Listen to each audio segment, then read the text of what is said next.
If I opened up a cabinet and what I needed was in the back and there's all the stuff in front of it, what I would do before the medication is I would go in, reach in, start to pull it out, knocking things over, just wanted to get it out. After the medication, it feels like I see what I want in there, but I can carefully take out each thing, place it on the ground, grab what I need, then put it all back in and shut the door. Yeah, that's the best analogy I can think of, is how my brain feels now. Like I can think. All right, we're ready to go, because I'm rolling. Sometimes you're like, I'm gonna go out to this party or this bar, I'm gonna have a good time. Then you get there and you're like, I just wanna be at home. Yeah. And it's nice and quiet. Okay. Ongoing health conditions. Generalized anxiety, Yeah. major depressive disorder, recurrent episode, premenstrual dysphoric disorder, and a mood disorder. Yeah. It's bipolar.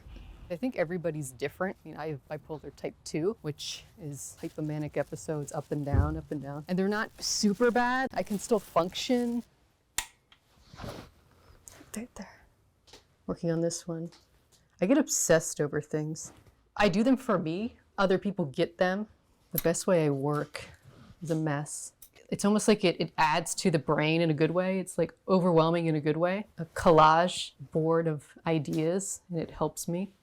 I remember I woke up once, it was 10 in the morning, and I saw something, and I was like, I'm gonna make this. And I worked from 10 to I think 8 that night, and I ate like a handful of almonds and some water. I wasn't hungry.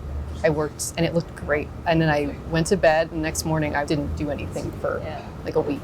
And there's no trigger. Nothing I can do makes me have a manic or depressive. It's not like PTSD where there would be triggers, Yeah. like a sound. There's no trigger, except that the sleep one is the trigger. When I don't get sleep, I really feel a depressive episode coming on. How did you sleep last night? I kept waking up. I woke up at 3, then at 5, then at 9.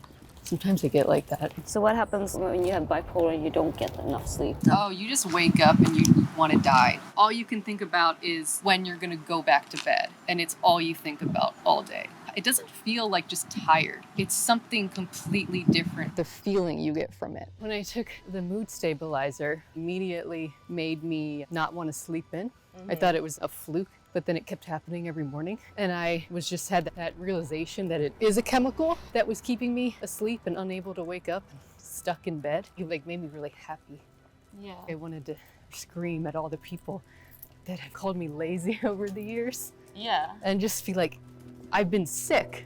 It's almost like my arm was broken. And I've been trying myself to remedy it with sticks and my own blankets. I mean, if I break my leg, I want to go to the doctor and them to say, you broke your leg, here's what we're gonna do. You're gonna be in a cast for this long. But getting like an actual diagnosis and actually a plan, that's when things started changing. Like I could think. I was like, is this what it's like for normal people? Is this being stable? This is how it's supposed to feel? It's not normal to sleep 14 hours. No one ever says to somebody like, are you okay? You slept really long. You slept in. Are you okay? It's like, because if you're doing that, something's wrong with you. You're not a lazy piece of shit. Something is actually wrong with you and you need to see a doctor. It was just this force that kept me in bed that completely dissipated after the mood stabilizer. I mean, I still deep down feel sad, but at least I can get up. I think it's always with you.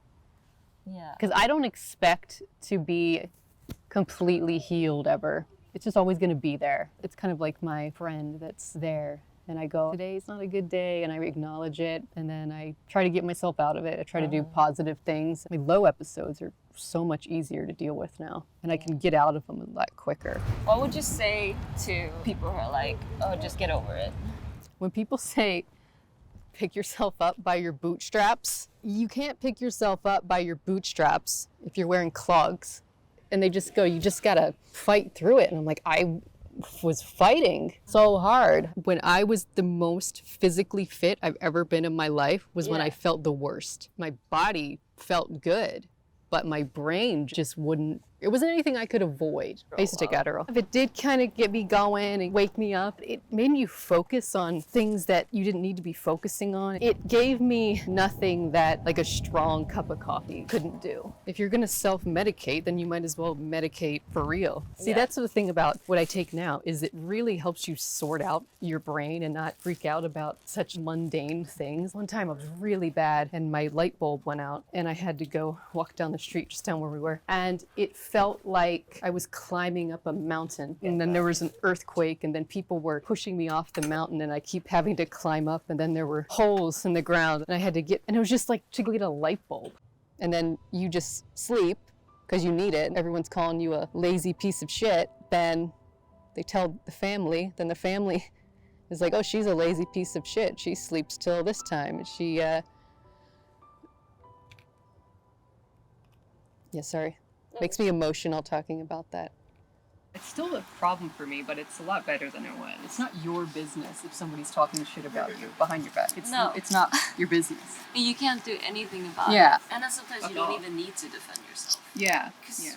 Who cares what they think? Yeah. Because everybody's gonna like. Yeah. Like, imagine all the celebrities, how there's so many people talking shit about them. Mm-hmm. Are they gonna go and like try to convince that person to not talk shit? No. Yeah.